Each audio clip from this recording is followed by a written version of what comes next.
WWF In Your House 15, A Cold Day in Heck. Or for the PG-13 audience, A Cold Day in Hell, which I hope everybody is. Hope there's no kids listening to this. That would be horrifying. But we got a fun show on our hands here. We got Stone Cold versus The Undertaker, one of their first matches against each other. We got an MMA match on this show. We got a 3-on-1 gauntlet matches. We got clean finishes in 1997 wrestling. My goodness. There's a lot to get into. Very historic, just based on that. But speaking of historic, you know what else is historic? Your beautiful smile. It's the Apron Bump Podcast. It's the hardest. Talk around and disregard it. Strip you off the ground, show you what hard is. Standing strong and proud, nothing can knock this. Let's get started. What's up, everybody? Howdy. Welcome to the Apron Bump Podcast. I am your host, the hardest part of the ring, Kyle. How's everybody doing today? Hope everybody's, I don't know why I said it like that, but hope everybody's having a lovely March. Hope everybody's marching through their days. I don't know. Cold day in hell. Put on your jackets, everybody. It's a cold day in hell. Actually, now, is a cold day in hell, is it like cold, or is it just like cold for hell, like in relation to what hell usually is? Because hell is like probably pretty hot, right? It's probably at least like 95, 96 degrees there. So maybe like a cold day in hell is just like a comfy 82 degrees Fahrenheit. You know what I'm saying? A lot of questions arise from watching this show. that is just the tippity top of the iceberg. But speaking of ice, you know what ice is? Stone Cold. Speaking of Stone Cold, he's on this show, challenging for the WWF title in his first one-on-one foray for the title, at least on pay-per-view. It's a pretty historic show in that sense. Like I mentioned earlier, we got an MMA rules match, or what it was known as in 1997, a no-holds-barred match. So it's, you know, the rules are kind of vague. We get into it, but we got a debuting Ken Shamrock in this match, taking on Vader, who is fresh off of his, let's just say, his tour of Kuwait. So that's something. We got more Nation versus Ahmed Johnson. We got The Rock versus Mankind in one of their first matches. We got Flash Funk. We got pre-King of the Ring Hunter Hearst Helmsley. He's gearing up. What else? Just so much. And we're going to get into all of it. So don't you worry about that. And who am I going to get into it with? Well, I took out my straw and I stuck it inside my guest, Juice Springsteen from the Juice Box Podcast. I am sucking out all of the juice out of his box. So he's on the show. Always a good time with Juice, man. He's a great follow on social media.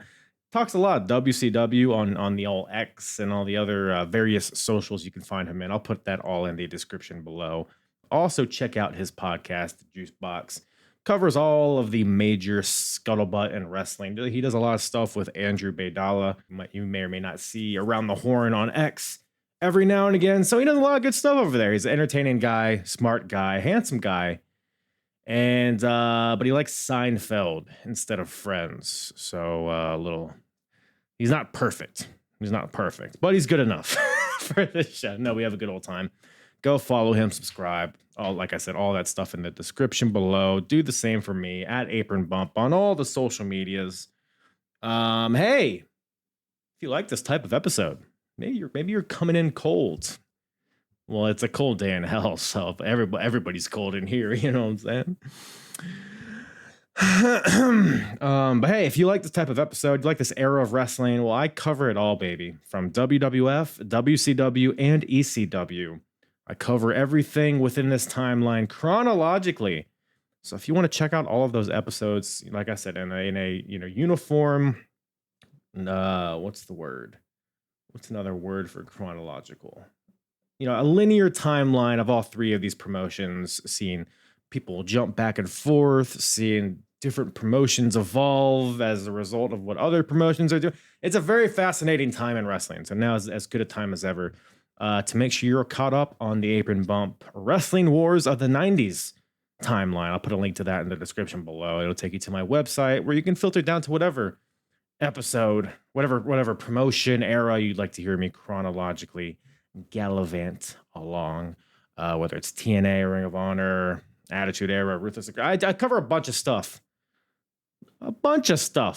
on the Apron Bump, so go check it all out. Listen to every single second of me talking into this microphone.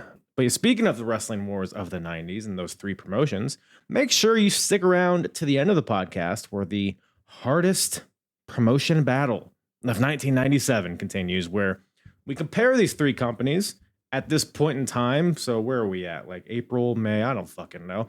Mid 97 at some point. But as of the date of this show, we compare each of the companies. We see who's doing the best, who's doing the worst from matches and characters, storylines, what have you. We'll grade this show and compare it to other shows. There's a whole scoring system. We'll get into it, but whichever promotion has the highest score by the end of the year, or at the end of the year, will earn themselves a purchase from myself. I will purchase a championship belt from that respective promotion. As you can see behind me, I got the old IC title, as WWF was the hardest promotion in 1996. Who's going to be hard in 1997? Well, I know I am, and I hope you are too. So with that, I'll stop babbling. Let's get into it, shall we?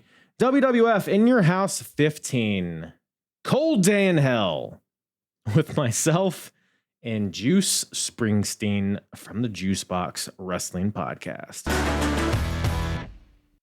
So it'll be a cold day in hell before that happens, though, right? Quite a departure from our It's Uncensored, Tony. Yeah, this is very censored. Well, actually, somewhat censored, I guess. Somewhat. And hey, finally, so we're completing the North American trifecta with this show, because we've done ECW, we've done WCW, and now we're doing WWE. So yeah, a little out of your wheelhouse. Well, maybe not out of your wheelhouse, because you were way more WCW. Well, I guess not as a kid, right? I forget, because you got into WCW late in the game, right? Well, I wouldn't know about late in the game. I was at Nitro when I was 3 in 96. Well, so you weren't watching as a 3-year-old. Well, I mean, I was there. Was I not watching the show? We taped Raw and watched Nitro. Okay, I see. So going back to these shows were definitely not new, but I mean, I've seen some of the shows or some of the matches on these shows throughout, like, DVDs and stuff throughout the years. But to actually sit and watch one of these definitely was a departure from what I'm used to. It really was nice, though, seeing that 1 hour 43 minute time. I was like, man, I gotta find time to watch this thing. And then I was like, you know what? I can knock this thing out quick. Right. It is not. I mean, this show flew by for me. I mean, we can. Same. We're obviously getting to the individual matches and stuff, but overall, this was a comfy watch, I would say. I mean, it was definitely. I don't know if you've seen Revenge of the Taker, the previous In Your House. Probably not in full. Night and day. I mean, I just watched it not too long ago, and it was about the same time, but it was a slog to get through. It was just nonstop DQ finishes, count out finishes, dumb segments, boring matches. But this was, I mean, all relatively clean finishes.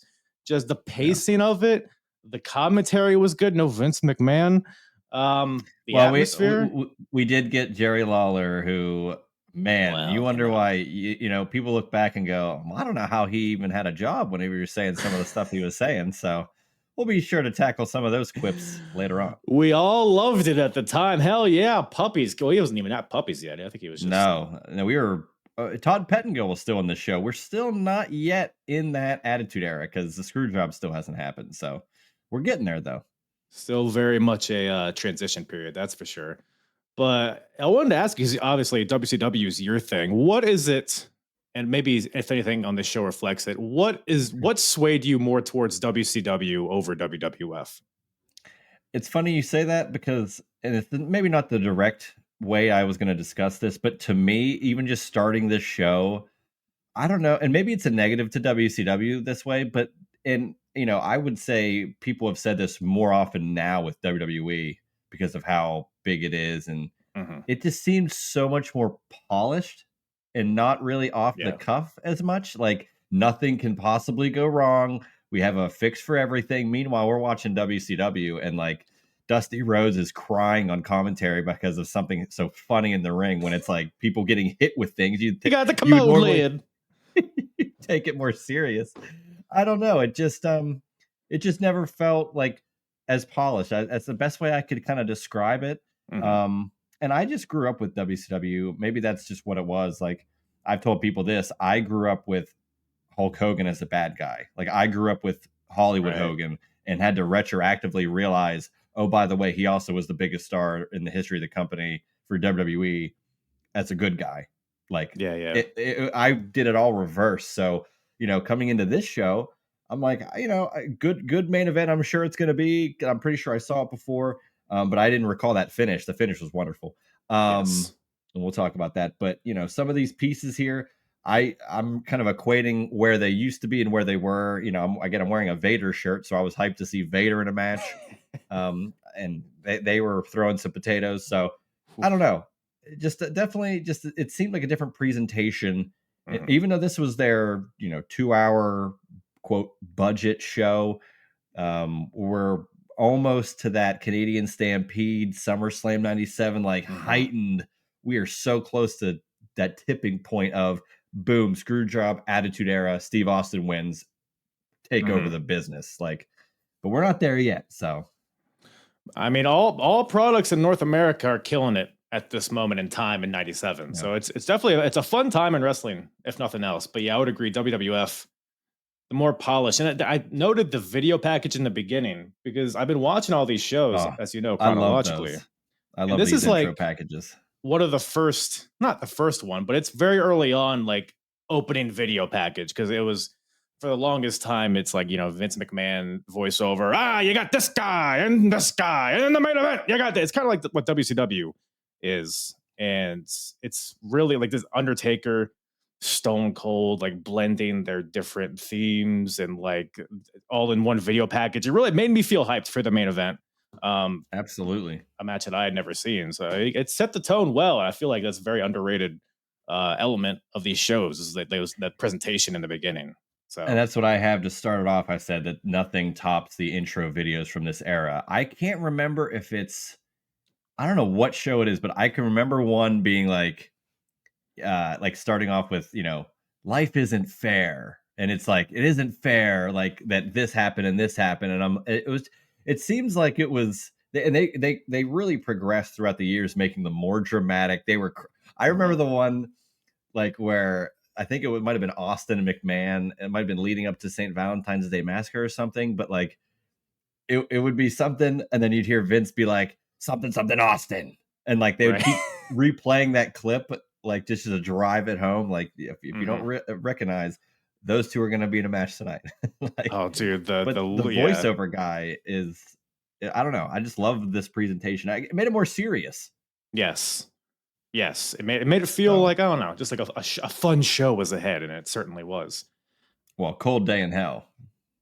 Yeah. I mean, where it's cold in Richmond, Virginia, I guess. Yeah. Which, So isn't this is this your stomping grounds? sure is, pal. It's about an hour and a half north of me, but yeah, within vicinity. I've driven to Richmond to see shows and driven back afterwards, so it's within striking distance. Okay, yeah, because I first when they said that, I was like, man, I think this is pretty apropos considering who I'm talking to about this thing. Yeah, man. I mean, Richmond doesn't get a lot of big pay-per-views, and I guess this isn't like a big pay-per-view per se, but Still, I so it's cool mean, to see.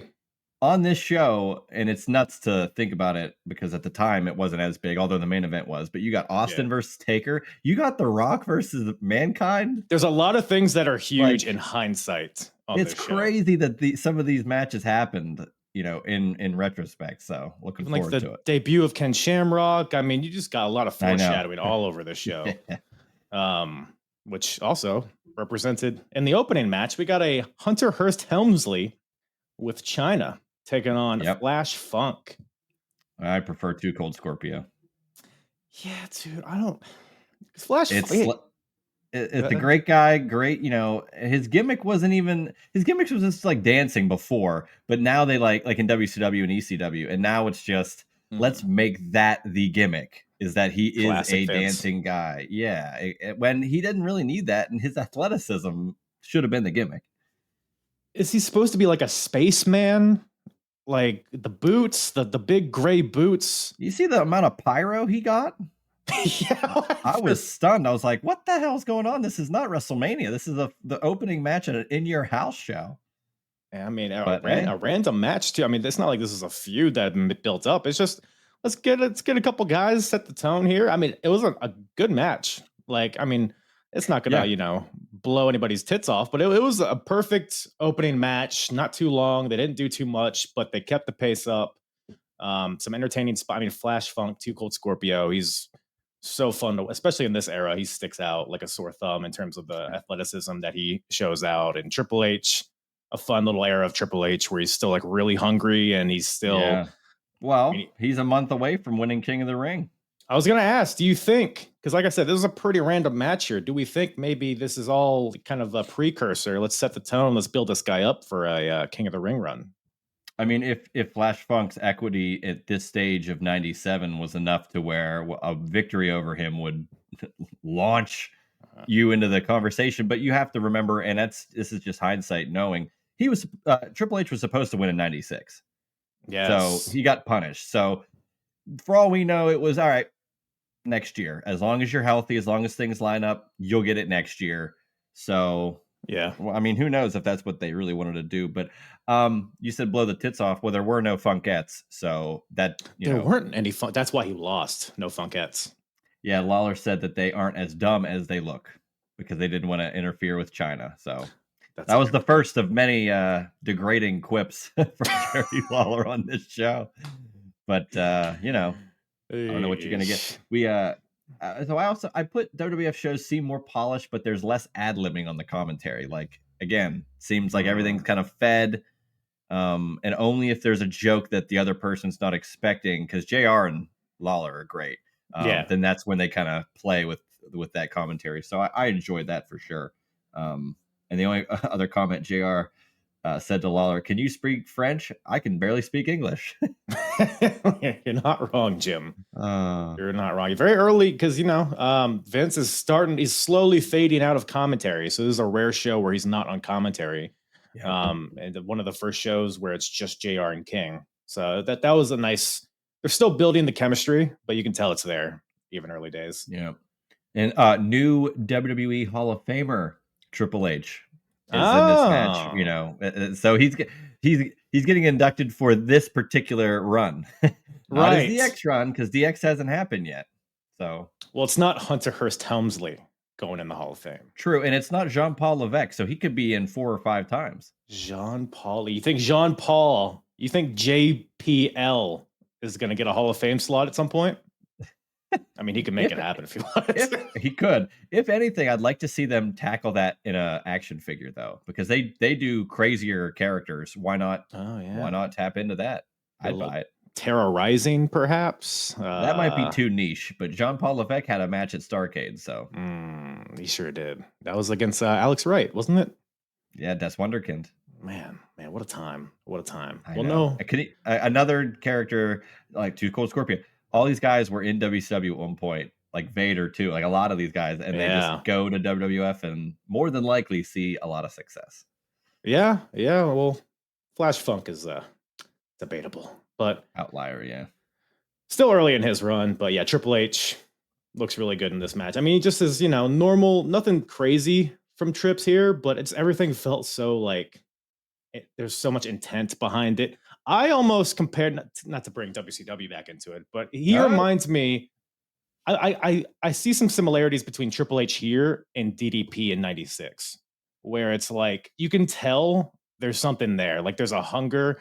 They're like the way they bump, the way they move. Right. Like they're just there's so much energy to what they do. Obviously, different characters. Almost comes off like a little bit more advanced for where they are on the card. Yeah. Like Although DDP was old as hell by the time he got to a good spot, but like Triple H. So I have here he's doing the Harley race knee. He did like a flare flop.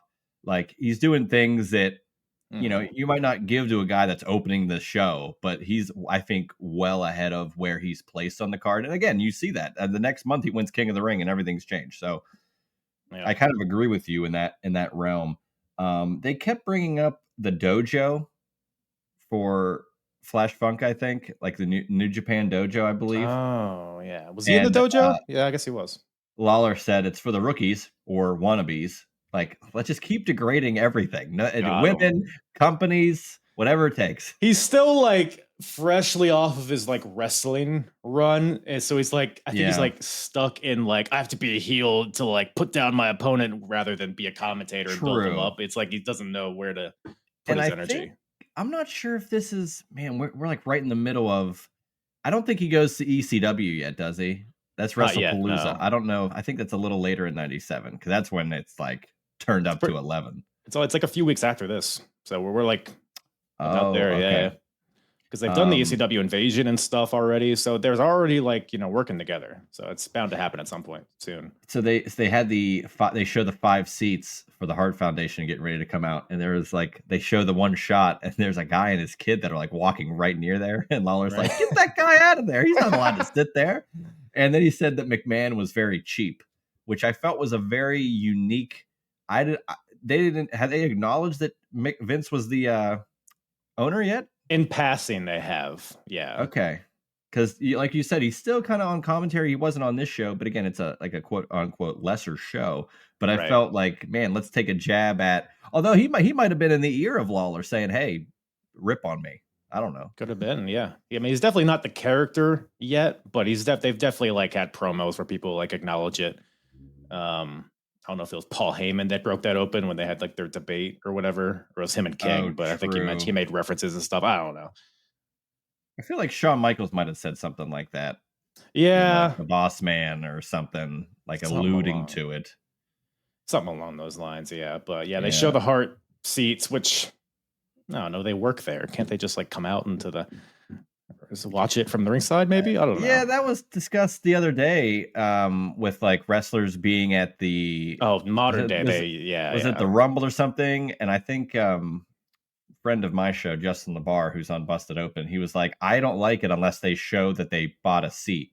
And I referenced Hall and Nash like proudly showing their tickets going to WCW. At least make it known that like they weren't supposed to be there and they wanted to go there. Not only are they here and we're not using them, we're going to have them sit in the crowd and act like they're really happy to not be used on the main show. Right.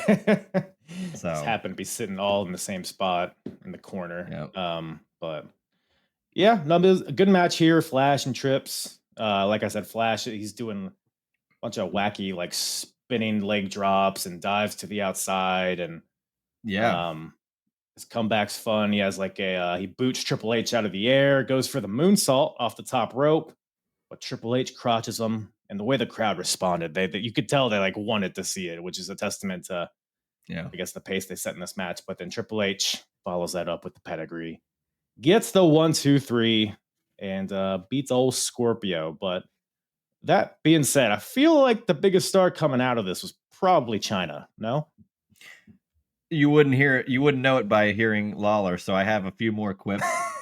We got boxers or briefs asking JR like what she wears. Does she have a boyfriend? She needs a man friend. I mean, Jay Leno eats your heart out in regards to her chin. Which Jay Leno ends up main eventing Road Wild 98. So a little WW foreshadowing. You mentioned that spinning leg drop from the corner out of like the Vader Bomb springboard. Yeah. That was badass. And I also have a belly to belly or belly to back flipping suplex that was hit from the top rope. Again, opening match of like a non-main 4, and I felt both these guys went above and beyond. And then the Alabama slam to the low blow on the top rope was pretty cool. I felt that was cool. So innovative stuff to start. Yeah, fun stuff. No complaints here. No notes from us, but I mean, I just ran through a lot of my notes, to be fair. Several notes, maybe, perhaps, but I always have a bunch of random notes on these, but you know why? It's because you're in your zone, Juice. You know who else is in his zone? Mr. Kenneth Shamrock, who's here. Hey, we got you to WWE. You've done Ultimate Fighting. You've been fighting people for real. You can come in here and it'll be all the work and you can do, referee. But by the way, your first match for real is going to be against Vader, who's punched people and he's fought people while his eye was hanging out of his socket. So good luck, Ken. Who's all full of piss and vinegar from being captured and weight right before all that. Yeah. I mean, he is just which I hope they talk about. I hope they talk about at their the Dark Side of the Ring on Vader. I'm sure they're going to bring up the Kuwait thing. Yeah, they got to. Yeah, I mean, I know surface level stuff about it, but I'm sure there's so much to it. It's wild. An Undertaker sitting there who's like at the peak of just being kayfabe, like he's just being Undertaker, and he's just watching Vader just eviscerate this little guy who questioned about wrestling. Wild time, man. Wild time. But we're gonna see Vader in a no holds barred match against Ken Shamrock later in the show. But we got I can't do that. Oh, I can.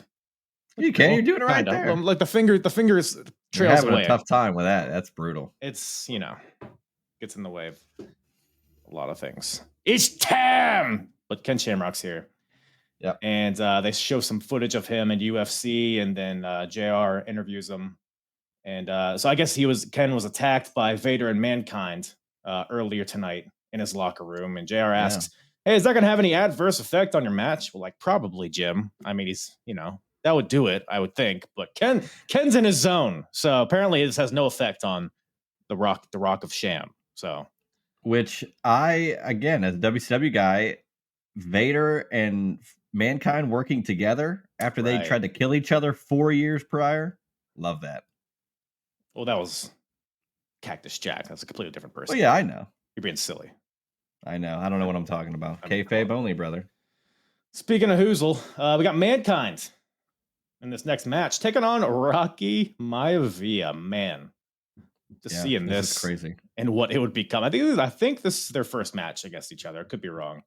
Probably, yeah.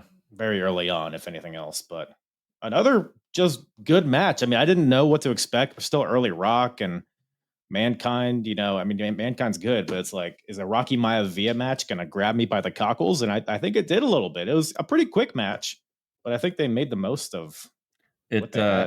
It grabbed me by the cockles when he hit the rock bottom on the ramp. Dude, like, good so Lord, random. dude. It was so. I wasn't expecting that kind of brutality in this match, but damn, that was. Well, but then you realize, oh wait, Mankind's in it. He's gonna do whatever it takes to make this a little notch above a normal match, and he just takes it like flat back on the metal ass ramp. Right. It's like, and little do they know that in about a year and a half, they're gonna have probably one of the most brutal matches in the history of the company.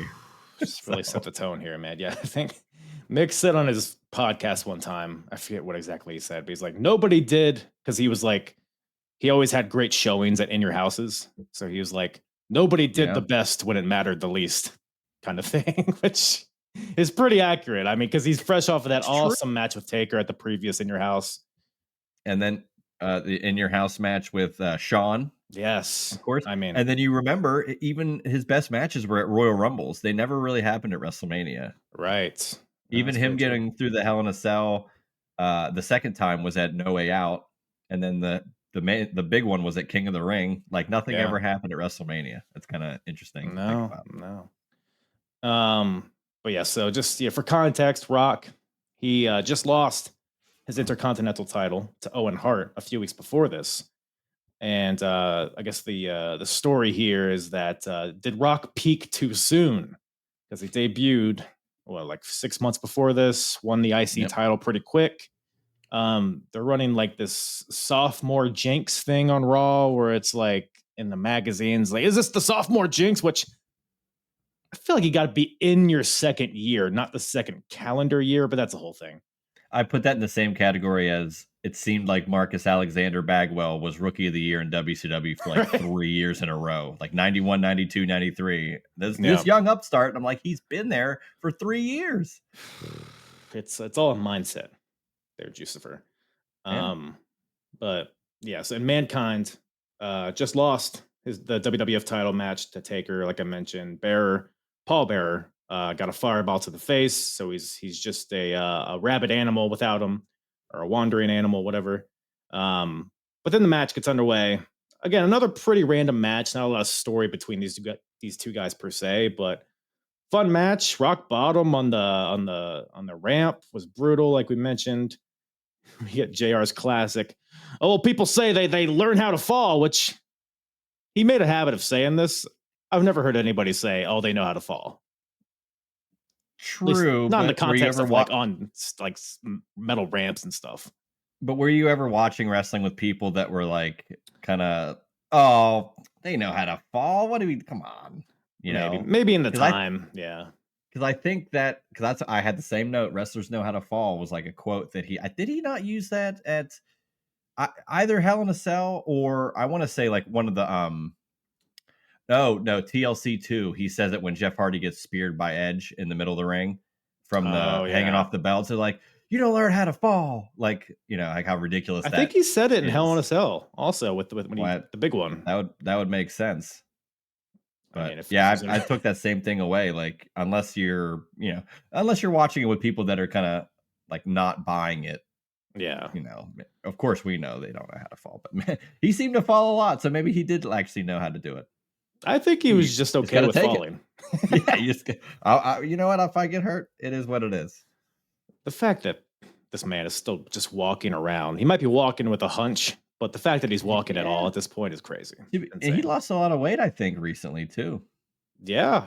I mean, So I'll tell you what, looks like he's not the same age, but he looks like he's in a little bit better shape than Hogan, who's like oh, barely even. yeah. But Hogan's like in his 70s. But when you think about what Foley went through in like 10 years, Mhm.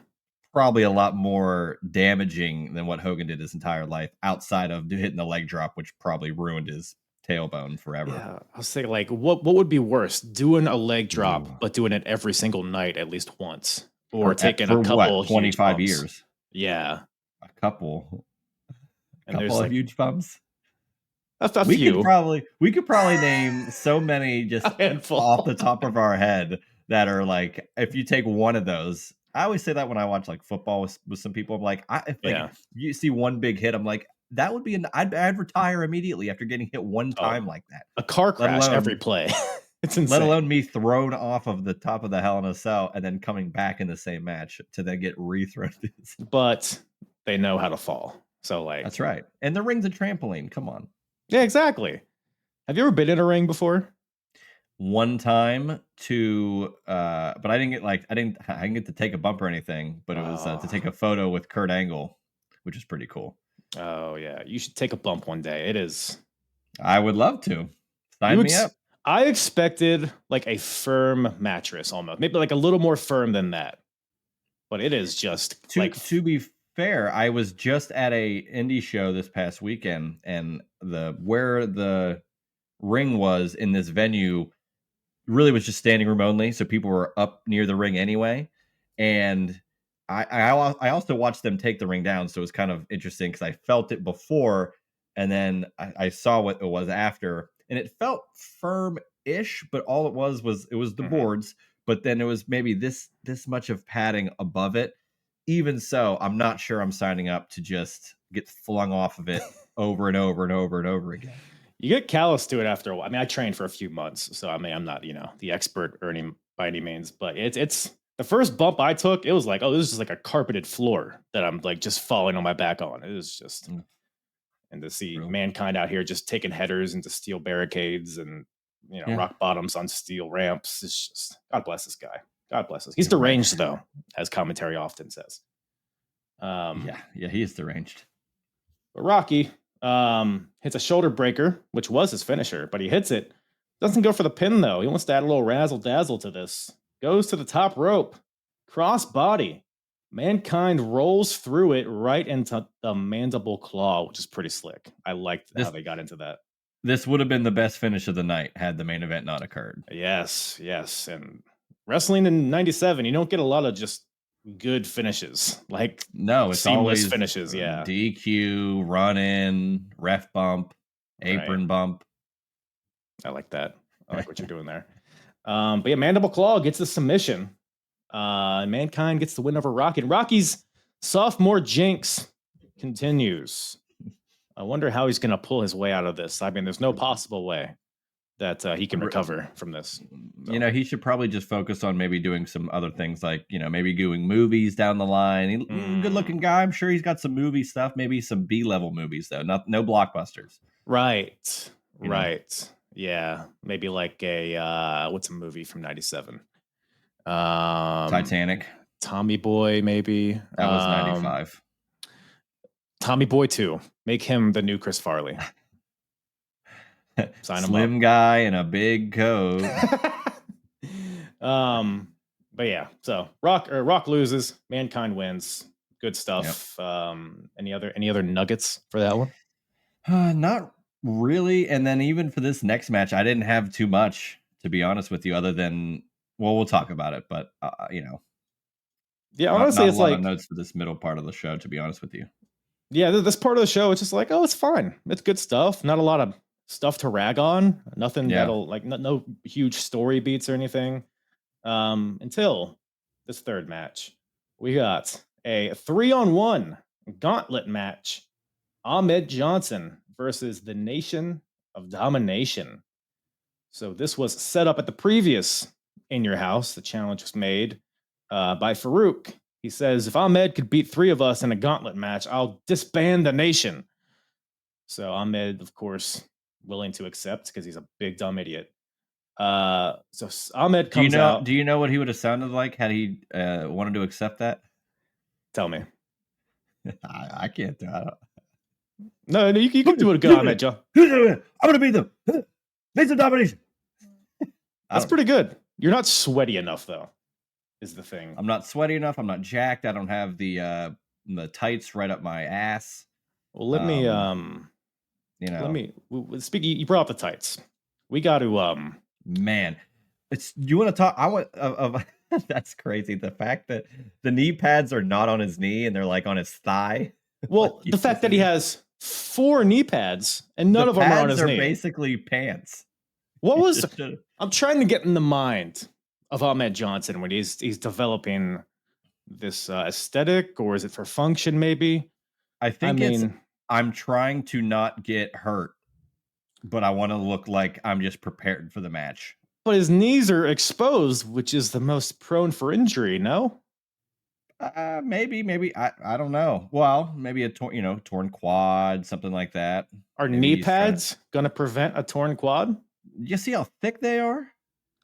But I mean, if you tear your quad, I mean, it's not like either way. And I mentioned earlier how I'd like the Jean-Paul Levesque figure. I'd like to see Ahmed Johnson somehow get signed to a Legends deal, because we've never seen an Ahmed Johnson action figure outside of his original run. At least by a major company. I think someone made one recently, one of those, offshoot companies that do it. But they refer to people as toyetic when you look like a certain way. And I mean, he's jacked. I kind of like all the pads, but I do question the knee pad. The lack of knee pad is puzzling. I like the nose guard though. That was always fun. Sure, yeah. Helps him breathe. I get it. There's a function to it. He's wet. I mean, look at how shiny this man is. The shine of the cinch. The little bicep cuffs. Right, yeah, they really, I don't know how they didn't just pop off. I mean, this guy is vascular as all get out. Oh! God damn, look at that. Look at that. I like it. The wrist guards, alternating colors. I mean, this guy's just a fashion icon, I would say. You wouldn't happen to have a photo of him in WCW, would you? I do not. Okay. That's in my spank bank. That's in a whole other hard drive. But well, he doesn't look he just looks. I think he has pants on there too. He just looks a little different. Well, he's a little more it's robust, big T, shall we say? WCW. Let me pull up a picture here just for my own. Yeah, go ahead. For my own. He's a little more. Yeah, he's got the long boys here. A little wider. But I mean, he's still an intimidating looking dude. I mean, I wouldn't mess with him. Jeez Louise, this guy's born to be a pro wrestler. Good golly. I know. And the Pearl River Plunge, man, that was such a sick move. Yeah, I mean, especially for the time, you weren't seeing. I mean, I Yeah. guess the Steiners are probably doing it or something, but Yeah, that's like, you imagine a Scott Steiner versus Ahmed Johnson match. oh, is that had to have happened in WCW? No, WCW, Big no, Papa because Pump versus Big T or Sweet T or whatever his name was. because Sweet Tea. That's the best innovation. Albert. Best innovation that McDonald's ever had was adding the dollar sweet tea. I feel. There you go. Hot take. Hot Yeah. take. But I don't think so. I don't think they ever interact because Scott Steiner's like the main event by that time. Big T was wrestling for the letter T. Well, I mean, Like, come on. There's a T in Steiner, you know. Scott. Yeah, I'm but just gonna he's see what pops up. okay. Versus Ahmed. In cage Johnson. cage match, and they'd have like a best of 7 series we never knew about. We have to watch it immediately. Okay, YouTube has a WWE 2K17 version of it, so that's okay. something. Well, that's that. There you go. It's only fantasy, unfortunately. Maybe one day. It's not too late. It's not too late. It's never too late. It's never too late. Okay, so Ahmed is here, and the whole nation is out here. We got Crush, Farouk, Savio Vega, Clarence Mason, D'Lo Brown, JC Ice, Wolfie D. The whole gang's here. And Gorilla Monsoon comes out. He's gonna shake these guys into shape. He says, "One guy out, everybody else get out of here. Well, not out of here, but go on the stage. You're not interfering in this match." They should have sat in the Hart Foundation seats, if anything. Right. Well, not enough seats. I mean, they didn't, No. They didn't budget for whatever 8 guys. No, McMahon's so cheap. Lawler already said it. Exactly. Which, that's why the nation, they're so angry. So everybody leaves except for Crush. Well, actually, everybody leaves. Crush gets in the ring, but Savio's still ringside. He's like trying to, the way his delivery and like he kept standing there, and Gorilla's like, "No, you too." And Savio's like, "Whoa, me? What?"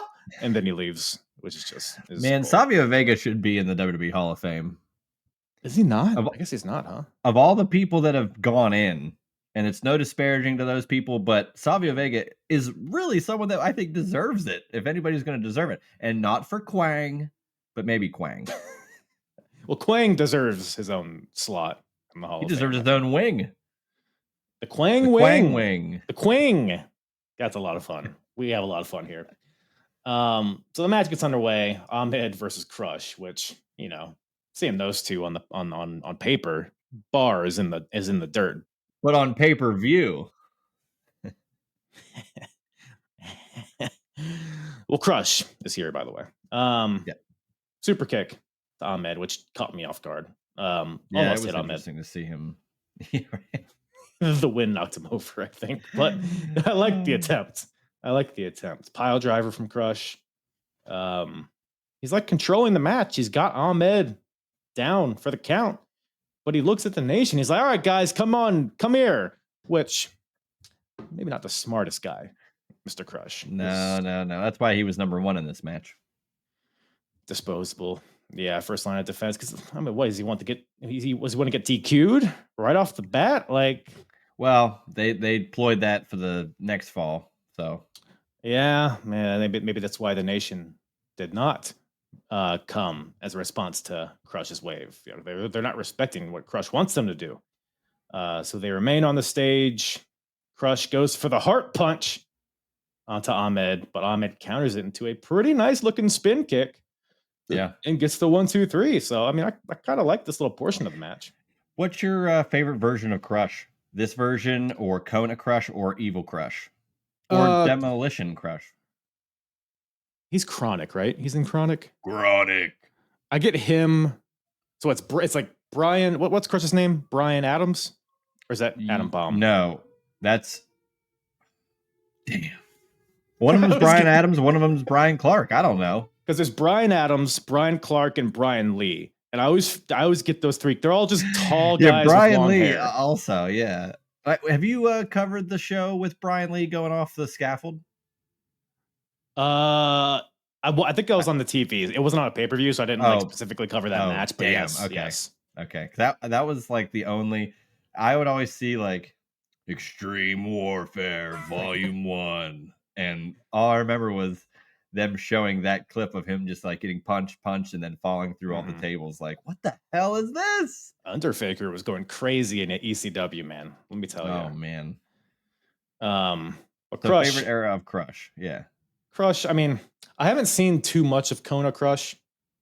Probably Not Chronic much Crush. there, yeah. I think he's Chronic, right? Crush. He is Chronic, right? Hold on, He let is me- yeah, he is in Chronic. Okay. And you know what? I have not seen WCW Chronic. I've only seen WWF Invasion Chronic, and I Yeah. feel like it sets a good bar for me. You know, you can't really. But Check every time I out- see like clips of them, it's like, oh, these guys were awesome in WCW. Check out Halloween Havoc 2000. It's Chronic versus Goldberg in a 2-on-1. It's just Ooh, a bunch of hosses throwing each other around for a couple minutes. So I like that. I like that. Well, I like Evil Crush purely because he was such a good guy, and then literally was friends with Macho Man, and then like turned so that you get one final Savage match at Mania 10, which the finish kind of they botched it a little bit, but I don't know. I liked it. God, that is Macho's last WWF match, isn't it? That's crazy. Yeah. Damn. Well, hopefully this is Crush's last match here because well, no, he's a good guy. Or maybe he's not. I don't know, but he loses here. And we move on to Nation member number 2, Savio Vega, who jump starts the match a little bit, takes advantage of Ahmed's fatigue, what have you. Ahmed fights back, though. It's a nice power slam. Savio skedaddles to the outside, grabs a chair, and just beats down Ahmed with this chair, which kind of smart, I guess. You know, you're taking the DQ, but you're leaving him, you know, in scraps for guy number 3. So, yeah, I just felt like this seemed like we're at the almost at the tail end of Ahmed. Like the bloom might have fallen off the rose. I think he'd been injured once, if not twice, by this point, and I think he gets injured again soon after, to where he just can't sustain himself as a main guy. Because God, it was him and Sean and Ultimate Warrior were gonna have a match like as a trio, and then Warrior didn't show up for that. But I mean, Ahmed's a huge part of the new generation. I guess I was going to say new generation because the new generation's like Bret Hart and like 93, 94 guys. But come late 95 and early 96, Ahmed is a star, to be honest. IC champion. I mean, yeah. Deal with Goldust was pretty good. But yeah, this Farouk Nation feud, it's just crazy. I mean, over a year, they tried to make this work. Either Ahmed was hurt, Farouk was hurt. Yeah, it's just. I do like the Mania 13 Chicago Street fight though. I really enjoy that because I love how, I mean, Ahmed's got the pads on too. So like, of course he's got the Road Warrior shoulder pads in addition. Like, why wouldn't he have extra pads? Of course it did. It was right there with him. Right. So Ahmed's won 2 out of 3. So guy number 3 is Farouk, who came out with a sling. Like I mentioned, he's been injured. I think he had like a torn bicep and like some other stuff going on, but apparently he's fine now because he gets to the ring, takes the sling off, and then the beatdown ensues. Farouk has control. You know, this guy Ahmed, he's had 2 matches before this, and Farouk hits the ropes. Ahmed with a huge spine buster, Pearl River plunge. The crowd's going nuts, but Ahmed can't capitalize because he's been beat down too much. Goes for the pin, 1-2 kick out, which you don't see a lot of like quality 2 counts in this era. I feel like so that felt like a cool moment there. Yeah, you don't really see it as much, especially in the WWF. It was like if you hit your finish, it's either over or the guy can't get to the pin because the ref's down or a run in. It's never like an actual 2 count. Yeah.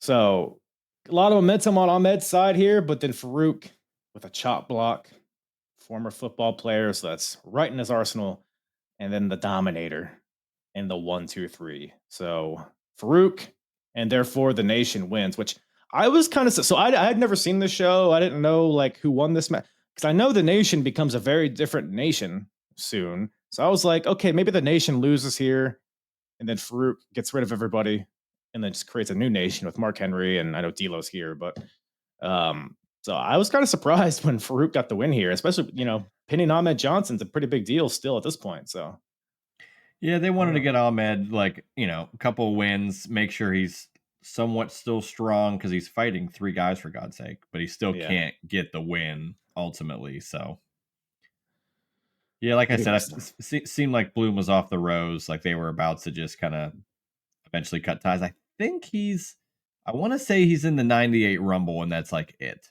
Right. I know by Raw after Mania, I don't think he's there anymore. I'm pretty sure. Yeah, that would make sense. Yeah, I don't think does he wrestle at WrestleMania 14? I don't remember. Probably not, if I had to guess. But I'm gonna do some research. Let's do a little. Let's see where. First of all, where is Ahmed Johnson nowadays? I mean, I'm surprised we've never seen this guy pop up anywhere. Maybe it just doesn't.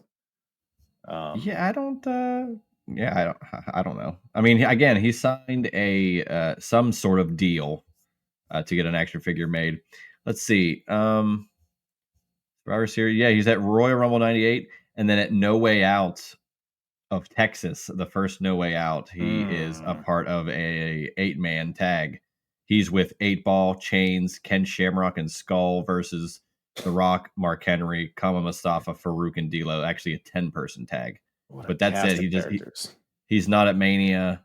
And then the next match, he's defeating Booker at Super Brawl 2000. Just Booker. Yeah, his wrestling, his Wikipedia section, or the wrestling section of his Wikipedia ends at 2003, which crazy last tag team match. He teamed with Monty Brown against Sabu and Gangrel, which that is just a crazy matchup. I need to find that somewhere. Yeah, we need to unearth that. It's got to be pretty crazy. He had 23 pay-per-view matches, which is pretty interesting. I mean, he was always out there, man. When he was healthy, crowd still loves him at this point, but I think we're definitely on the downslope for sure, unfortunately. And this is purely just random because I did some research on this the other day, but would it shock you that Stan Hansen has only been on 3 pay-per-views ever? I felt for a while he was just on like a lot of the WCW ones in the late 80s, early 90s, but he was on 3. 3. Yeah, crazy. 3. I would guess more than 3. Because I mean, most of his run was before pay-per-views, no? Well, he was just not. He was in Japan doing stuff, and so whenever he comes into WCW, I think it's like Havoc 90 against Luger, Starrcade 90 against Luger, and then he gets to do a match with Vader at Wrestle War the following year. But that's it. Like then he's doing it again. He's going back to Japan. So I don't know. It just floored me. So when reading Ahmed had 23, and I just remembered, like, man, a guy like Stan Hansen's only been on pay-per-view 3 times, yet he's like revered. It's pretty wild. I mean, if that tells us anything, it tells us that Ahmed is 7 times as good as Stan Hansen. So at least that's if the math checks out. We'll call up Scott Steiner to make sure. But yeah. So Nation continues. Ahmed is sad, but we're here at the no holds barred match.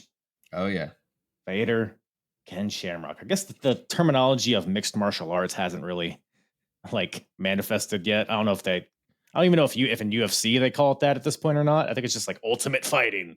Yeah, and this is probably the start of when, because people still do it now, where it's just MMA is just UFC. Yeah. Oh, that UFC stuff, like that's the only. It's Coke, it's Pepsi, it's that WWE. It's that WWF stuff, like that's always just one brand. Although Lawler called it Ultimate Fighting junk. So nice.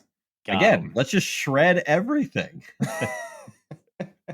It's on our show, but I'm going to knock it down. Classic King. But the rules of this match, you can only win by knockout or submission. There's no pinfalls, no standing 8 count, which I guess is I thought it was a 10 count in boxing, but whatever. What do I know? So it's an MMA match. What did Shayna Baszler and Ronda? What did they call that? Was it just a fighting? Well, they had the fight pit that was similar to the Lion's Den, but that's not what those two did. It was like a SummerSlam, maybe. Hold on, Rhonda. I'm doing a lot of research on this. The on this research episode. episode of the Yeah, sponsored by Google versus Shayna. It's just MMA rules, I guess, is what it was called, which is pretty much what this was. I would say this was a little better though. Vader and Ken Shamrock. Well, again, this is a guy who does UFC and a guy that is stiff anyway. Like, it's perfect. Yeah, it's interesting. It's hard sometimes. I feel like to translate that style into a pro wrestling realm, but I feel like these guys did a pretty good job, especially because the audience probably isn't accustomed to this style, so it's still very novel to them. Whereas like nowadays, Yeah. it's like you see UFC everywhere. But yeah, like you said, Right. Vader and Ken Shamrock. I feel like there's no better two guys to put in here, and it's this establishes Ken Shamrock. It was a little clunky, but I think by nature, I think that helped it in a lot of I ways. like that though. That makes it more realistic and authentic. And to the fans, it's like they're really tattooing each other in there. Like, why not? Yeah, no, for sure. And it was I don't think this is Ken's first match. It's one of his first matches. Yeah, because he was just referee the month prior. Yeah, I mean it's his first big match, if nothing else. And I mean, Yeah. throwing out the leg kicks, the suplexes. Like I said, I enjoyed this. What do you think about it? I loved it. Huge Vader fan, as you know. Lawler brought up Inoki and Ali in regards to like the work shoot like Right. nature of it, which I thought was pretty cool. Again, to as much as he's shredding other things, he's somewhat referencing the past huge match Mhm. that like transcended boxing and wrestling in regards to Ken Shamrock and Vader. So it's putting it over pretty big. And it's again him saying Ultimate Fighting junk when you look at it now, and UFC and WWE are the exact same company. It's Right. insane. The kicks to Vader, I don't know if it was this match or some other one that he might have had with Shamrock, where I remember seeing like Vader admitted like, you can tell Shamrock is laying them in, and it's really hurting Vader's legs. Like he's Yeah. not necessarily getting pissed, but he's struggling dealing with how it's going because it's not really a work kick because they're gonna No. go for it. A lot of I have insane strength by Ken Shamrock in this because he's just lifting him up and throwing him around, and Like a lot of like Vader deadlift suplexes too. Very impressive. and Vader is a 450 450. Like he's not, worked 450. He's a big ass dude. The front facing suplex from the inside, like Vader had him and then just dumped Shamrock to the floor from the outside or to the outside like that. Dude, Shamrock's bumping and his selling in this match was really good. I mean, the way he just kind of transitioned into pro wrestling from MMA. Yeah. You see a lot of guys, they struggled transitioning, but I thought, there's a reason he had a pretty solid run after this. I thought Right. and this intro to Shamrock was pretty impressive. And we know what he will, eventually take in regards to the chair shot to the face. Like he was willing to do anything in there to put over the company. Did he ever wrestle Kurt Angle in WWF?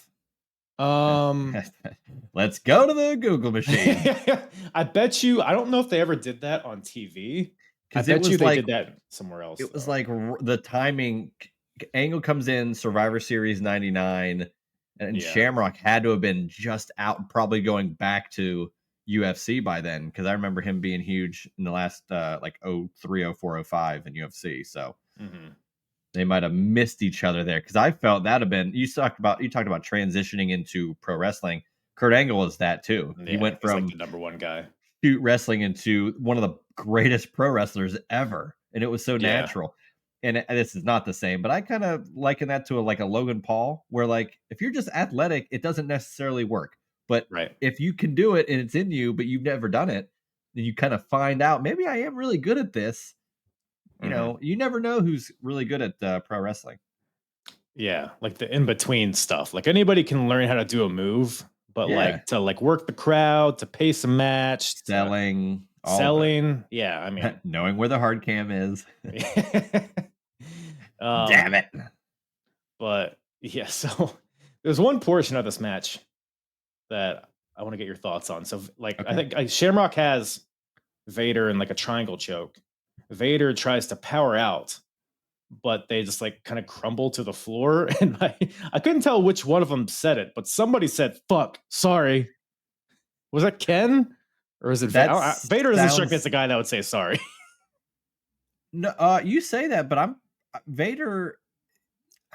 We'll see it in the dark side of the ring. I think Vader had a softer side. I remember when he broke the back of Joe Thurman in WCW with a power bomb. He was like really concerned after he pinned him. He like hunched over and was like really concerned that he practically killed this guy. Yeah. So I would wager, especially in the WWF, and this is Shamrock's first match. I'd have to rewatch it. I didn't actually catch that, but I would wager it was probably Vader. Well, I can see both. If it would be Vader, if I don't want to ruin Ken's first big match, and Shamrock not wanting to ruin his first match with a veteran who's done it all. Right. So, but I mean, again, it made it more authentic. No, yeah, I mean, I didn't hate the. I don't even want to call it a botch. It just felt like a fight, So, they should have these two guys do a Raw Underground match. Imagine. But yeah, so this is Vader goes for a moonsault, misses it. Oh man, thank God he did. Ken. Well, he kind of hit it because Shamrock. I don't know why. When did they decide I have to either roll towards the corner or I should roll out further? Because sometimes they're indecisive, and Shamrock goes to the corner, and like half of his shoulder gets hit by I think Vader's like head or his chest area. So, but Shamrock's like sold it like no, he didn't hit me, even though I think he definitely got hit by a little bit. I think he overestimated the hang time that Vader would get, so I think he just rolled a little too late. But again, it's his first match here, so growing pains, I guess, in a literal sense. But yeah.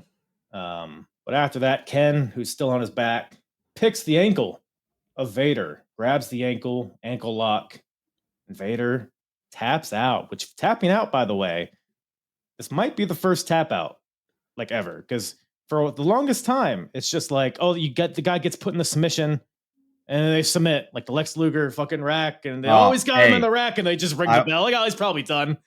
I watched that today, actually. The Nitro 100, because I successfully, I can't believe this happened. I went to Walmart, and I would keep bringing up action figures, and I've been waiting for the Ultimate Edition Luger from that night to come out, and I found one, so I couldn't believe it. So I had to rewatch that to have that like memory again, and I'm pretty sure I brought it up to you before, but in the it's Luger, there's two other heads. The regular title, the NWO title, and then it comes with the pink towel, because after the match in the back, they use paint thinner and the giant rubs off NWO with the pink rag. So they added that for detail. That's so awesome. The detail, man, is crazy. It is crazy. So, but yeah, we get a little tapping out here. I think you're right. Now, I also thought, before they've also done throwing in the towel. Bob Backlund, and then Bob Backlund again with Brett at Survivor Series 94. So tapping is the thing now, though. What? When Brett was in the chicken wing for like 20 minutes. Oh my God, the whole match. What a fucking time. Bob Backlund in 94, man. Who would have thought? But yeah, I mean, I love this match. I thought it set the tone for Ken Shamrock really well. It was a cool thing to kind of throw in the show. It was something different than the rest of the matches. Again, for sure. All thumbs up. All the thumbs I have. Same. And I also thought it was interesting. They acknowledged the sign in the crowd that said Mike Tyson is a coward. Yet less than a year later, he's brought in which literally like changed everything. It jettisoned the Attitude Era and everything. I'm glad you brought that up, because Ken challenged Mike Tyson to a match on Raw, which I don't think ever materialized in anything between those two. But I thought it was pretty interesting that they wasn't just them shooting their shot and hoping he would respond and just delay it, I guess. I don't know if you remember that at all. I mean, it caught me by surprise. They brought it up. I think they brought that up when they brought up the sign. And do you know the history of it's supposed to be like it was it the main event back in 89 or 90, and Tyson was supposed to be the referee, but he got knocked out by Buster Douglas. So Buster Douglas ended up being the referee for a match. It was like, I don't know if it was Savage and Hogan or like a tag match or something, but it was supposed to be Tyson, and that would have been in 90 or 89, way before the Attitude Era. Yeah. And he got knocked out surprisingly, and I had to just use the guy who won instead. And lo and behold, it kind of turned out in WWE's favor because Tyson got more nuts as time went on. I mean, some people say the Attitude Era started with Stone Cold, Vince McMahon, The Rock, but you're telling me that Buster Douglas birthed the Attitude Era? In a butterfly effect, sure. No, I think it's pretty direct. I'm running with it. That's what I'm gonna yell from the rooftops whenever anybody asks me. Which is very. Anytime you say from the rooftops, I keep thinking of that moment from that spring break episode of Nitro where Hogan's out there and he looks way, way, way in the distance, and somehow he goes, "That's the wall, brother." And they pan out, and he's like a mile away on a rooftop of a building, like doing a choke slam thing. And it's like, how the hell did Hogan know that? Come on. He eats his vitamins. It helps your eyesight. You know what I'm saying? Yeah, sure. That's what they say. It's always taken. I hear that the Real American Beer is actually the new sponsor of Eyesight. Oh, is it? Is Yeah. it? Yeah. Still trying to get my hands. Have you had that beer yet? I have not. I'm curious because I am a fan of the Broken Skull IPA. Very good. Yes. And I've mentioned to people before, I don't know if I've said it to you, but like how genius that was.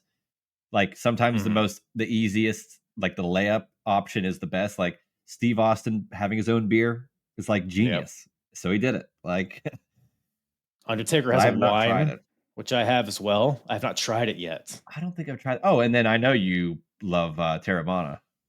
Yeah. I don't know if you can see it in the background. I know. I can see it right there. I think I asked you brother. What's on your bookshelf during your interview on my show. Hell yeah. Did a little sipping about that. And I think isn't there a regular beer of Broken Skull now? Like a non-IPA? Yeah, there's a lager. Like a lager? See, I need to try that because I mean I like the IPA, but I'm not a real big IPA guy, so I'd like to try the just straight up beer. So the best one he has, which I've only seen, so I went to California a few years ago and went to the brewery. El Segundo. El Segundo, and they had a double IPA from Broken Skull Ranch, and I think triple IPA. Oh god damn, quadruple! But no, that's probably the best. It wasn't even like when I think of double IPA, I think of like a hoppier IPA, but it was smoother than the normal IPA. So if you ever find the double IPA, the Dippa from Broken Skull, I'll have to look for that for sure. But no, I have not tried Hogan's beer. I mean, I don't really care, but I would like to try it to see if it's good or bad. I gotta know. It's like I had to get fucking Ric Flair's mushroom energy drink. I got it so I could get a picture with Ric Flair. You got a picture with yours? Yeah, so he was at the local. I don't know if you guys have it. It's Giant Eagle. It's a local grocery store, but they think they go to Ohio and stuff. I don't know how deep they go into the South, but as if you're like in Texas or something. But it was the beginning of that drink being a thing, and before AEW got a hold of it, and he was doing a little like meet and greet at these Giant Eagles, and the one day he was hitting 3 of them in one day. And the one was somewhat near me, but it was at 5 p.m. So I knew I could make it after work. So I flew up there. You had to, I stood in line. I had my Super Brawl 4 Vader and Flair shirt on. And there was a huge line. You had to buy a 6-pack of those drinks, which was like $25 or something. But you get to meet Ric Flair with it. And I was like, that's like nothing to meet Ric Flair. Like of all people, the meet and greets for some of these guys now are astronomical. I waited in line, and another fun fact, I was waiting in line, and the people were kind of doing social media stuff, or asked certain people to give them their best woo, and they went to me because I looked like a mark, and I gave it to them, and they let me swap out one of my cans for a signed one, so I still have that a signed Ric Flair can. But then I went in to meet him because of that. So shout out to Woo Energy, whatever it's shout out. You know, give me a rating. Give me a rating out of 10 for Woo Energy. The one flavor was really good. I'd say like a 7 or 8 out of 10. I had no was it the blue one? There was one because I've had it too. I had like a variety pack, and there was one that was I just good. picked random cans. I don't know. I don't know. The one was really good, but the other one's like, I don't know, like Mushroom Energy. What the hell is this? Like, he couldn't have just come out with something normal, you know? It is Ric Flair, though. It tasted like there's mushrooms in it. That's the only way I can put it. Or yeah, I believe it. I was like, you know what? Was in it. Well, we have another match to cover. Oh yeah, we're talking about In Your House. Speaking of drinking Ric Flair, we got the Undertaker defending the WWF title against Stone Cold Steve Austin. The whoop at the belt. Beat everybody. Damn it, you can't say belt. Belt holds up your pants. Taker, Austin. These guys have almost like over the time, people have like, the running thing is that like they don't have great chemistry with each other. Like there's not a lot of good Stone Cold Undertaker matches, but this one I thought was pretty solid. What'd you think about it? Same. And I mean, the first I can think of is that botch they had at SummerSlam 98. Yeah. And like it ruined the whole thing. What I always think about, yeah. I think you're right on that. Because it's crazy. Like if it was Austin and Triple H or Austin the Rock or Taker and Triple H and Taker and the Rock or Angle and every other pairing with both guys was like thumbs up across the board. Yet these guys never seemed to click. Yet this match I feel like did. I have here that this is Austin's 5th WWF title opportunity. Yet it's only the second one on TV. The first being that Final Four match.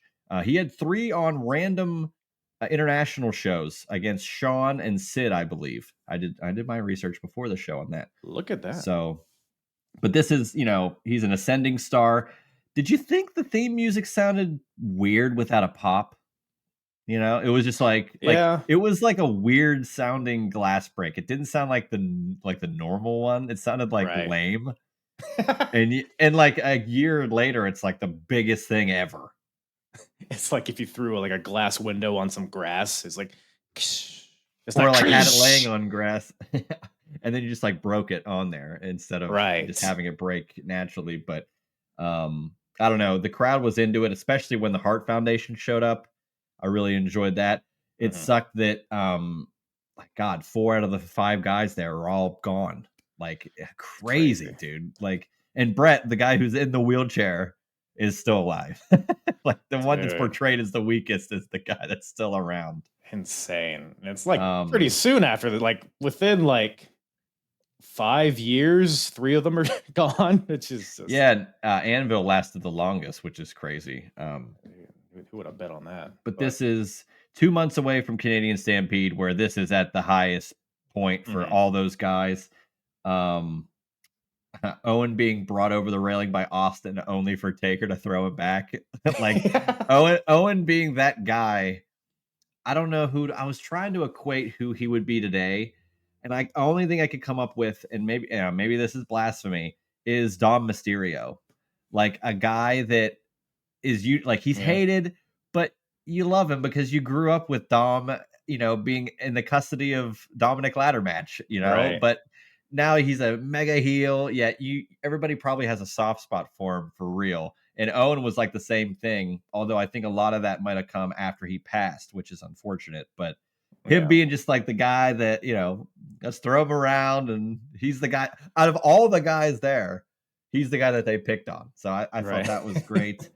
And then I also noted, I don't know what move happened, but Lawler was like, what is that? And like JR, of course, called it perfectly and said, if you moved away from Memphis, you would know more about these holds. Yes. Just like finally shredding Lawler for, being stuck in his ways. So what was it? I know we were talking about, it wasn't the figure 4. What? No, because Lawler would know that. Right. I don't know what it was. Some sort of interesting maneuver what a maneuver. I don't even know what it was. That's how much I pay attention. I mean, a lot of this match was like, it was a very gritty match. Like you could tell they're calling a lot of it in the ring. Both, which is fine. Those are guys that are top of their game. Yeah, sure. No, it felt like a brawl between, because these two guys, Undertaker's top babyface in the company.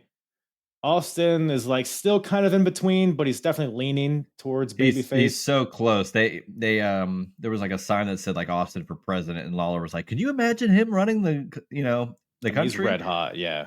Which is crazy considering he ran the company pretty much for the next 2.5-3 years. So Kind of a little bit of a Yeah. foreshadowing there, but they had no idea what they had. I don't think. Like, they knew he was a big deal and he won the Rumble and everything, but they Right. had no clue that he was about to be the guy. Yeah, I mean, they were like on Raws. Most of the Raws were dedicated to segments and/or matches with him and the Hart Foundation because we're in the heat of Austin versus the Harts. Obviously, following up on the trio of matches between Stone Cold and Brett. The Hart Foundation has like just recently come together. Yep. Pillman came back and joined them like 2 weeks before this. Anvil the week after that. So they're in full form, with the exception of Brett being in a wheelchair due to having knee surgery. But he's still ringside to support his boys. And but yeah, so that's kind of just the scene for this match. A lot of the build up has been Austin more focused on the Hearts and kind of looking past the Undertaker. So old Take is none too pleased with this, but he still doesn't like the Hearts either. So like you said, they're Austin ripping Owen over the barricade and hockey fighting him, and then Taker getting out and also beating the shit out of Owen was just tremendous. I forgot to mention earlier that they called Brett the wheelchairman of the WWF. That's a lot of fun. That's the role model, you know. Oh, Britt wow. Baker. Yeah, and Bailey. And Bailey. Look at that. Whenever I see Bailey, I'm like, yeah, she's like the new Undertaker. So that makes a lot of sense. That's right. Well, Rhea Ripley got to ride on the bike. Well, no, she didn't. The bike? She was there while he had the bike on the first Raw on Netflix. Taker's bike. I thought you were talking about Bailey's bike. I was like, when did Bailey have the bike? No. You must have missed that. You must have been not watching. I guess. Over my head. Can't wait for you to hit that in the timeline. Yeah, in 40 years. So Taker, maybe my favorite part of the match, other than the finish. So Austin's in control. He's working the leg. That's a lot of what this match is. Taker starts to fight back. And then Stone Cold, he like shoves the ref so he's not looking at him. Just kicks Undertaker right in the dick. Ref turns back around. He's like, hey, did you kick him in the dick? Austin's like, nah. Ref turns around to look at Taker. Austin flips off the ref. Austin walks towards Taker. Taker low blows him. And then Hebner flips off Austin. Wonderful work. And, you know, people will complain about like a Rick Knox or some of the AEW referees really being involved. But I think Earl Hebner was allowed to do that then because he's one of the most important. And this is still before the screw job. So he doesn't have that ego of, hey, I was the one. I screwed Brett. Yeah. He sold those damn T-shirts forever, you know. So I like the interaction between the referee and Austin and Taker here. That it really shows you that he's just pronouns pal. Hebner is just as important, and a referee for that matter, to a match as the two guys in the ring are. You know, they have to call stuff, they have to integral part. So someone's got to get these guys. Someone's got to keep these two guys straight. But yeah, it was some good stuff there. Taker, it's a choke slam, pretty good looking choke slam. You didn't see a lot of good choke slams on Stone Cold in this era, but no, this is a good one. We're still pre neck break, so I don't know if that has anything to do with it. But I know, crazy. Stone Cold hits the stunner. And we'll talk about that in a little bit. Yeah, the tombstone. It's very interesting. I was like, oh no, it's like protect your neck, Steve. Yeah. He hits the stunner, goes for the pin, but we hear the bell ring. The old Brian Pillman ringside ringing the bell. He's a loose cannon. Some say that. Some say. Everyone's distracted. Hey, why is he ringing that bell? But you would think, hey, maybe just keep counting. And I don't know. I know. What's going on? The bell doesn't lie, though. Usually. No. But the finish was beautiful. Taker goes for the tombstone. Steve counters 69 style into his own tombstone. Then Taker does it to him and then hits the tombstone, which this is a spot that happens a lot over the years following, that it doesn't always look so fluid, but this was just perfectly done. And then Steve getting dropped on his dome, which is a bit jarring, like we mentioned, to see, but that gives old Take the win, retains his title, and maybe one of the better matches these two ever had, honestly. It might be the best match they ever had, at least high profile. I know that they had like a first blood match and certain matches, you know, later on in the timeline that you'll eventually get to right here on the Apron Bump. But Covered some of their like Ruthless Aggression era matches too, which none of those were particularly Yeah, great, but that's yeah. Just the tombstone to tombstone to tombstone. The crowd got hot and hotter, and then pop. Like it yes, worked. It was so cool to see because I had no idea. I don't know. I probably forgot what the finish was. But as soon now, if I can't recall, Taker gets him up for it. Did Austin do the reverse from the side, or did they tip back they tipped for that back. first one? Okay, Yeah, that's even more impressive then because Taker's a bigger dude. I didn't think it for was going to sure. get him up. Yeah, I know. So he does that, and then to flip it back, I'm like, man. And then that's the finish. Like that, not many finishes can be written and be like, this is what we're gonna do, and it yeah. pay off like that. So I felt it was wonderful. And we'll get to the post match here in a moment. So I'll let you take that. No, yeah, man, that finish was great. I don't think it had been done, at least not with Taker at this point. So that was cool to see. Crowd responded. It was amazing. And Taker celebrating, or he's about to, but the Hart Foundation storms the ring, mugs the Undertaker, Pillman, Owen, Anvil, Bulldog. They mug Taker in the corner, which leaves Austin, who had just been tombstone, so he's just kind of there in the corner. But then Austin comes to, and he sees Brett over He the just goes for barricade. Brett instead of helping Taker. I love it. He just knocks his wheelchair over like a kick. He tips him over. It was so funny. I'm expecting him to just jump on him, rabbit punches, but no, he goes out of his way to tip the wheelchair. Well, right, because I was wondering, like, how do I mean? Of course, he's really hurt, but like, how hurt was Brett to where he couldn't take Austin just Right. diving on him? Because then that kind of ruins Yeah. the whole thing. No, that's actually a good point. It's probably, I guess that's why they did that. Yeah. Yeah, because the only other thing I can remember with the wheelchair is Michael's sweet chin music on him, and he just falls back out of the chair. So you can only do so many things that weren't affecting his legit injury. Right. And Is then Brett there's also- back by July? Is he in that? He's in that Canadian Stampede match, right? I'm pretty sure he is. Yeah. Okay, so he's better off by then. Right. He's probably like okay. The wheelchair is probably hamming it up a bit, I would assume. Right. But I don't know. There's a crutch also with him. So Steve takes the crutch, runs in the ring, runs off all the hearts. Taker gives a choke slam to Owen. And then Steve, you think, oh, these guys are on the same page, common enemy, but no, Stone Cold gives the stunner to the Undertaker, flips him off, and skedaddles, which is just that's what his character is. So it's consistent. Bruce Pritchard always said Hogan must pose, but in the Attitude Era, well, almost Austin must stun. No beer yet, though. He's a sober boy. They didn't know what they were about to lean into. Like all these little nuances that just weren't there yet. Yet he was a big star. Then he gets a mega star, and it's beer, simple T-shirt, beating up the boss. Like everything works.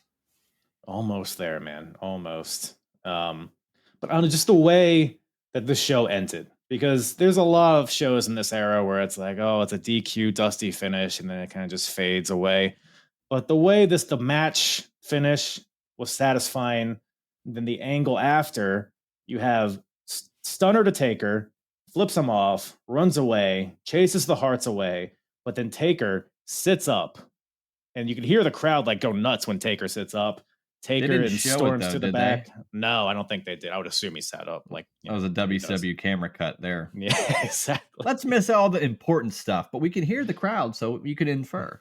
I guess that's all that matters. But yeah, it's just the beats, then like the tempo of everything that happened towards the end was good, and it made me want to watch Raw the following night. So again, just a good, clean match, and it's kind of a theme of the night. Most everything was at least good to great, I thought.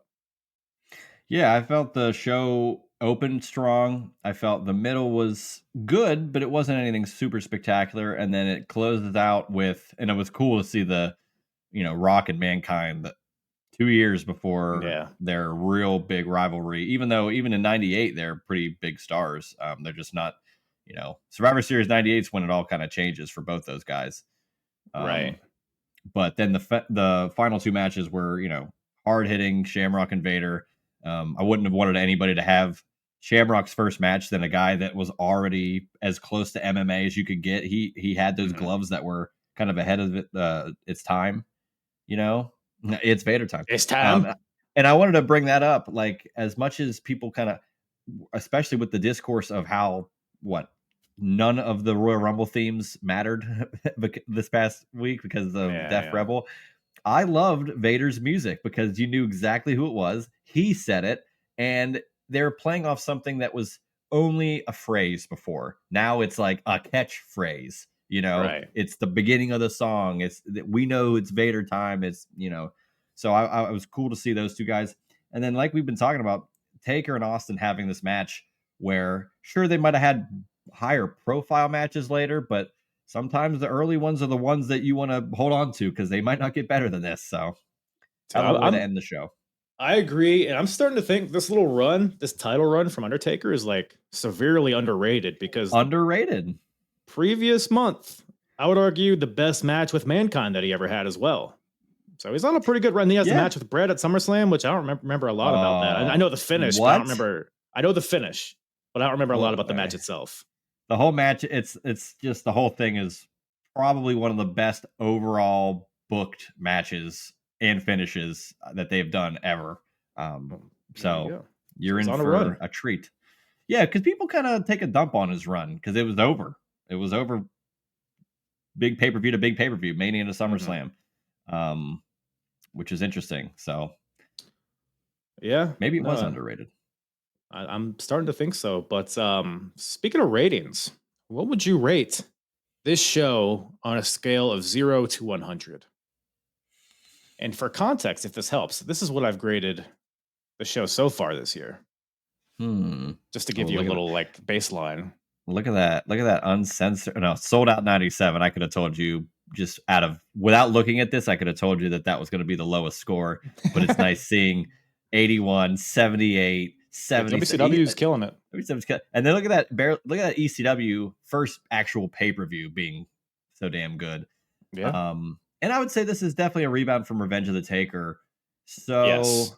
I would say I could give this a solid 70, maybe 72, 73. I would say the majority of the matches were solid.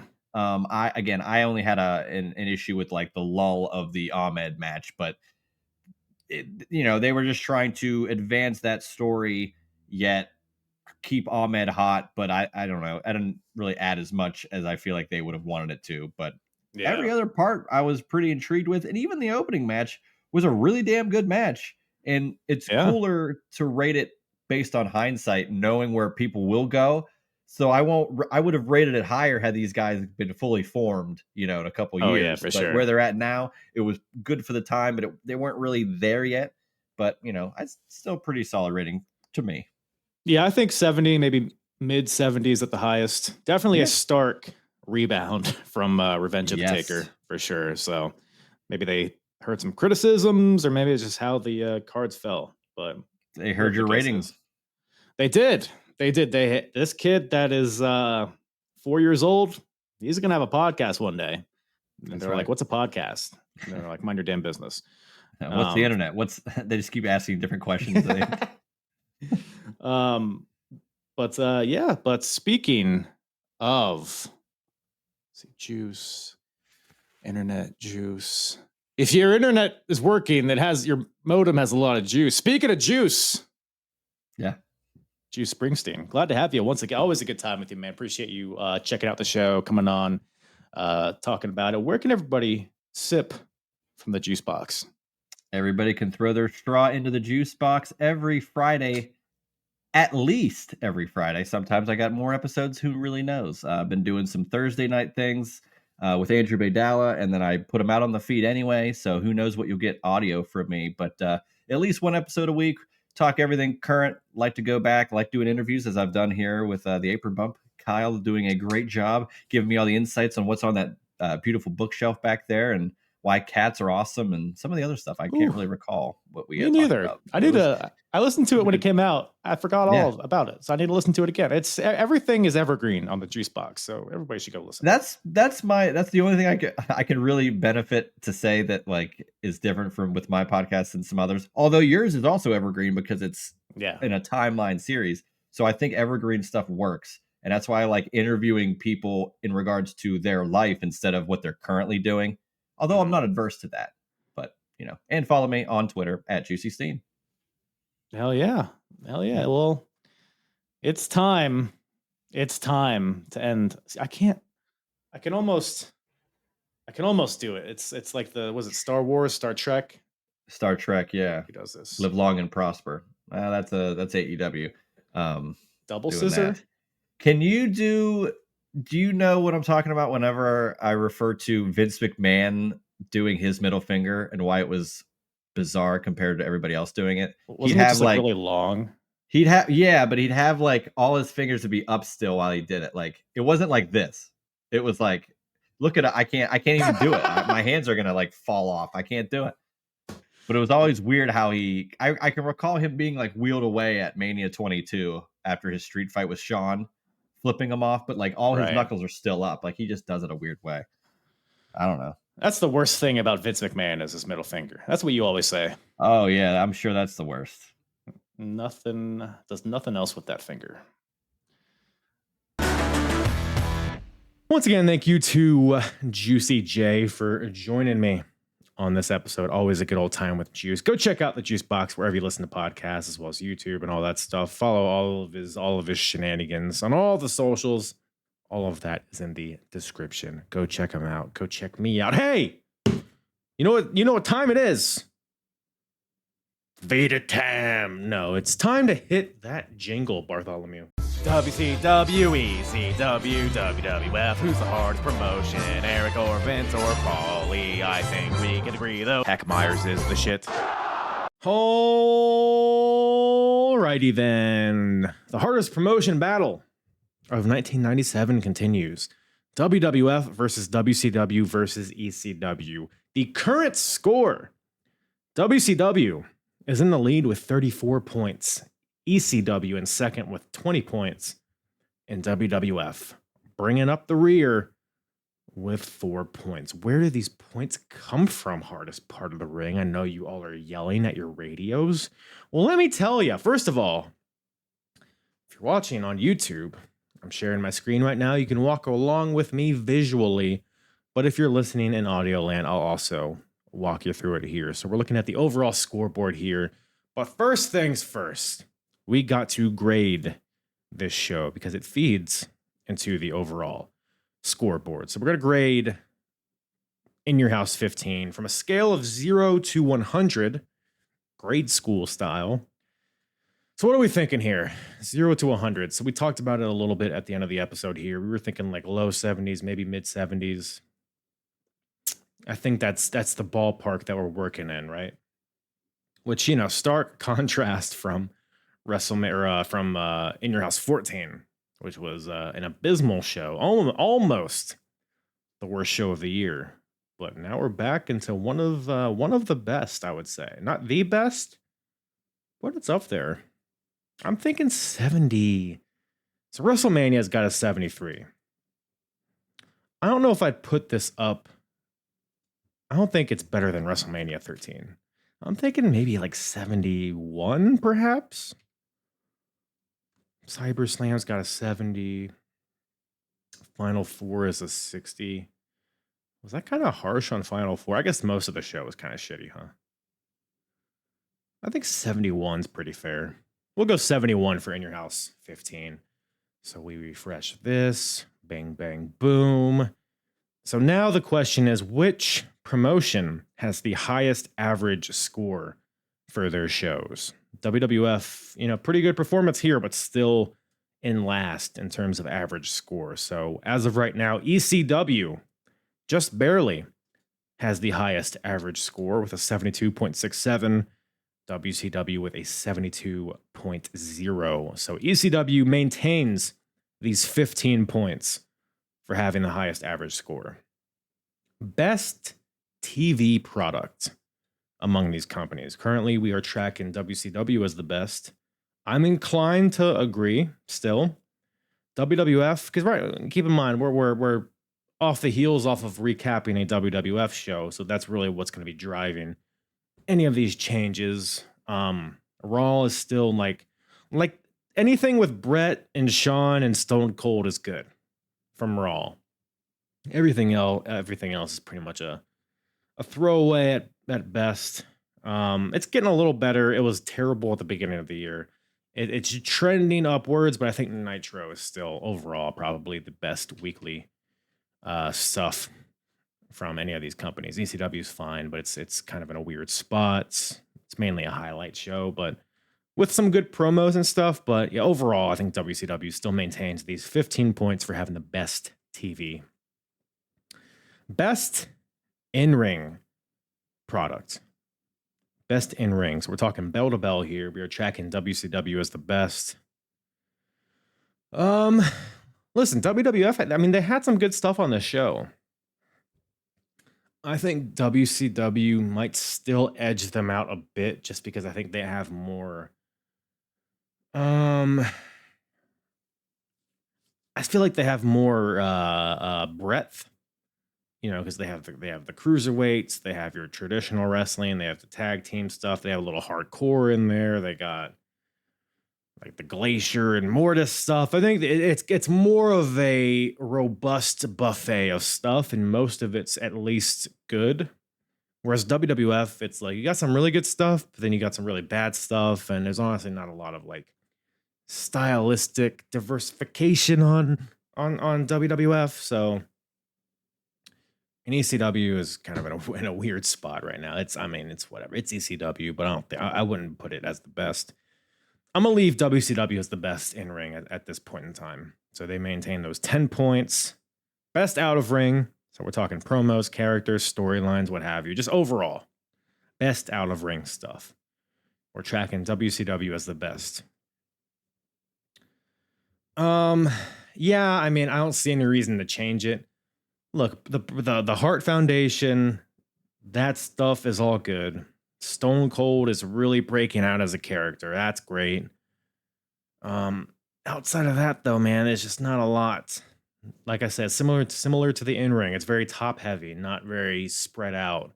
Whereas WCW, you can kind of say the same for WCW because everything is NWO, at least everything good. Well, that's not even true because you got the Horsemen and the Dungeon of Doom stuff. You got the Ric Flair, you got the Mongo, you got the football. We'll talk more about this in the next WCW show, which will be upcoming next week, I think, or the week after. Right now, we're just gonna leave it at WCW because I think the NWO stuff is still pretty good, and it's like a thread that weaves throughout everything, directly or indirectly. And I think just overall, it's the best right now. So we'll keep it at WCW. So no changes yet. As we move on to the best section, the section labeled the best. Best match of the year so far. We're tracking Bret versus Stone Cold, WrestleMania 13. Nothing on this show outdid that. Nothing on TV leading up to this from any company outdid that. So WWF maintains those 5 points. Wrestler of the year, Stone Cold is what we're tracking now. And with this performance on this show, I don't see any reason to knock him off. So let's keep old Stephen Cold on there. So WWF holds on to those 5 points. Best character / storyline. Okay. Let's think about this. So we're tracking Taz Sabu, that whole storyline, that whole dynamic. We're tracking that as the best. Does the Hart Foundation overtake this, or even Hart Foundation versus Stone Cold, that whole thing, right? Does that overtake this? Because Taz and Sabu is a very interesting storyline. They had their match at Barely Legal, which we talked about. It was a good match. Then you got the Fonzie turn after it, seemingly prolonging it. Does that jump the shark a bit for this feud, though, is the question. Or is the feud even really continuing? Is it more of a Taz versus Fonzie thing? Still a lot of questions. I think now, granted, even if we remove Taz and Sabu from this, it could always come back later down the line. As of right now, my heart is saying, hold on. See what I just did there? My heart is saying we change this to the Hart Foundation. Bret Hart, because Bret Hart's character is so we've been talking about this throughout the entire year, right? How his heel turn was so organic and it was so like unique. And now he's got this faction around him. The Brian Pillman stuff contributes to it a lot. Owen, Bulldog, the whole thing. Neidhart. Fuck it, man. We're doing it. Hart Foundation. Best character storyline as of this moment in time. So WWF takes those 5 points away from ECW. Best segment of the year so far. We're tracking DDP giving the diamond cutter to Scott Hall as the best from WCW. Trying to remember if any like really interesting segments happened. I feel like there is. I'm just not remembering anything with, again, not to just keep it on the Stone Cold Bret Hart train, but I feel like there might have been some stuff there. Maybe not. Maybe not. You know what? We'll leave it. We'll leave it. Nothing's coming to mind right away, so there's probably nothing better than this. The DDP Diamond Cutter to Scott Hall. It was such a big moment at the time, so WCW holds on to those 5 points. Worst. Now we move on to the worst section. Worst match of the year. We're tracking Undertaker versus Sid. WrestleMania 13. Yeah, we're going to leave that. Nothing on this show was worse than that, that's for sure. Worst wrestler of the year. Prince Iakea. Kind of want to put Savio Vega here, if I could be frank. Fucking stinks, dude. But so does Prince Iakea. He had a bad match with Rey Mysterio. What are you doing? What are you doing, Prince? Yeah, no one's really striking me from WWF that would overtake this, anyways. So yeah, we'll leave it at old Iakea here as the worst. Now the worst character / storyline. We're tracking the whole business with the Honky Tonk Man, Billy Gunn, and Jesse James. Yeah, we're gonna leave it at that. That's a strong contender. Some work is gonna have to be done to knock this off of this post. Is all I'm gonna say. So WWF holds on to that -3 points. And worst segment of the year, Miss NWO. I'm like I said, I've said this in the previous couple of episodes. I'm inclined to just gray this out, not even touch it anymore, because no segment in 1997 is going to be worse than that horse shit stuff from Sold Out 97. Miss NWO. So yeah, WCW holds on to that. So with that, only a 5-point swing here, but WWF gains some ground. They're still in last, but with 9 points. ECW with 15 points. WCW still with 34. So really the story here, I guess, is that WCW kind of extended their lead a bit. You know, a few more cars in between them for all my NASCAR fanatics out there. So, but yeah, that's about it. What do we think, gang? Do you disagree? Do you agree? Is something I'm overlooking, something that I'm just plain wrong about? Hit me up. Join the Discord or hit me up on X or Instagram or Tout or something. Let me know. I'm happy to hear you out. And you know what else makes me happy? The fact that you're here. Appreciate you tuning in. Appreciate you tuning in. God, I'm like nasally. I'm tired. I'm gay.